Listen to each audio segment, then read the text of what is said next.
प्रसव, दिल छू लेने वाली कहानी। अरे बहू, ये क्या कर रही हो? अभी तो मुन्ना बस 20 दिन का हुआ है और तुम अभी से कपड़े धोने चल पड़ी। माँ जी, पिछली बार भी तो 20 दिन होते ही मैं काम करने लगी थी, तो इस बार भी कर लूंगी।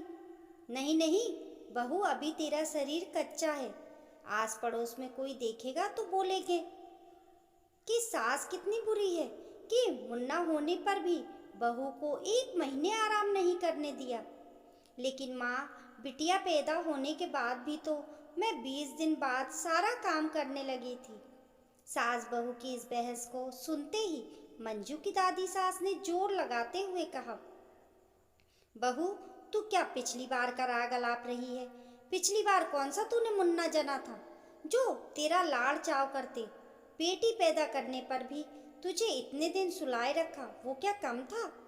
लेकिन इस बार मुन्ना लाकर तूने हमें सोने की सीढ़ियाँ चढ़ाया है, तो हमारा भी तो फर्ज बनता है ना कुछ लाड़ चाव करने का। ज्यादा बहस मत कर, अंदर जा। देख, मुन्ना कब से रो रहा है। जाकर उसको दूध पिला, उसका गला सूख गया होगा। तब मंजू को कमरे से बाहर देखकर 2 साल की बिटिया आंख मलते हुए उससे चिपक गई और बोली, मम्मी मम्मी, दूध पीना है। हाँ मेरी बिटिया रानी, अभी लाती हूँ तेरे लिए दूध, कहकर मंजू अपनी बिटिया रानी को पुचकारने लगी। तभी दादी सास कड़क आवाज में बोली, तुझे क्या लगता है हम तेरी बेटी को खाना पीना नहीं खिलाते? सारा दिन तेरी सास उसके पीछे पीछे घूमती रहती है। इससे तेरी सास दूध पिला देगी। तू जा मुन्ना के पास। मंजू भारी कदमों से अंदर जाकर उसको दूध पिलाने लगी, लेकिन उसका मन बहुत बेचैन था। रह रहकर उसको वो दिन याद आ रहे थे जब उसने पहली बार बेटी को जन्म दिया था।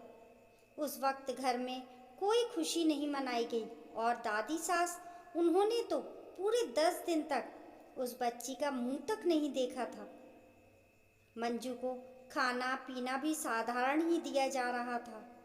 हाँ, मंजू की सास कभी कभी दादी सास से छुपकर दाल में 2 चम्मच घी डाल देती थी, तो कभी सोंठ के लड्डू खिला देती थी। मंजू के हाथ पैरों में दर्द रहता था, फिर भी मालिश के लिए किसी को नहीं बुलाया गया। डिलीवरी के 20 दिन बाद ही दादी सास ने कह दिया था, बस बहुत हुआ आराम, बहू से कह दो अपना चौका चूल्हा संभाले। काम करते करते जब मंजू की बेटी रोने लगती तो मंजू उसको दूध पिलाने भागती।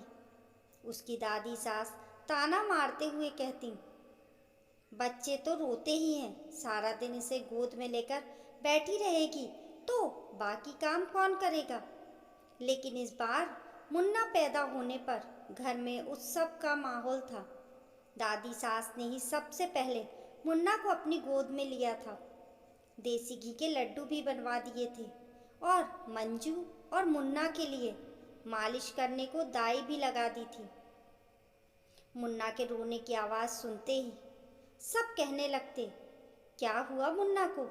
भूख लगी है क्या? कहीं तबीयत तो ना बिगड़ गई? मंजू को सब समझ आ रहा था। उसने मुन्ना को सुलाया और फिर अपनी बिटिया रानी के पास आकर उसको गोद में बिठा लिया। मंजू की गोद में बिटिया को देखते ही दादी सास ने आंखें निकालते हुए कहा, बहू, तुझे कहा था ना कि अभी तेरा शरीर कच्चा है। ये सुन मंजू आज चुप ना रह पाई।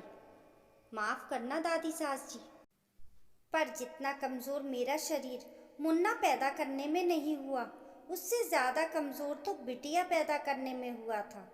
उस वक्त तो किसी को मेरा दर्द, मेरी परेशानी नज़र नहीं आई, ना ही उस वक्त किसी को मेरी बिटिया का रोना सुनाई पड़ता था, ना उसकी किलकारी।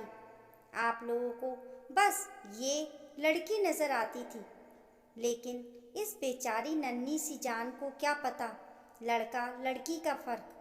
मेरी माँ ने हमेशा मुझे अपने भाई के समान ही समझा था, लेकिन लगता है आपको अपनी माँ से लाड़ दुलार नहीं मिला, तभी तो आप अपनी खुंदक मेरी नन्ही बिटिया पर निकालती हो। दादी, सारे बच्चे एक जैसे ही पैदा होते हैं, फिर चाहे वो लड़का हो या लड़की, दर्द भी बराबर ही होता है और खुशी भी। याद रखिए दादी, वंश बेल बहुएं ही बढ़ाती हैं। जब लड़की ही नहीं होगी तो बहू कहाँ से आएगी। आज मंजू की दादी सास और सास दोनों मंजू का मुंह देखती रह गईं। दादी, मैं अपने दोनों बच्चों को बराबर पालूंगी। एक ना होकर भी अगर मैं खुद ही अपने बच्चों में फर्क करूंगी तो इस दुनिया समाज को क्या दोष देना। दादी की नज़रें नीची हो गई थी और मंजू की सास के चेहरे पर मुस्कान उभर आई थी। वो तो आज तक अपने बच्चों के लिए आवाज़ ना उठा सकी, लेकिन मंजू ने आज वो कर दिखाया था।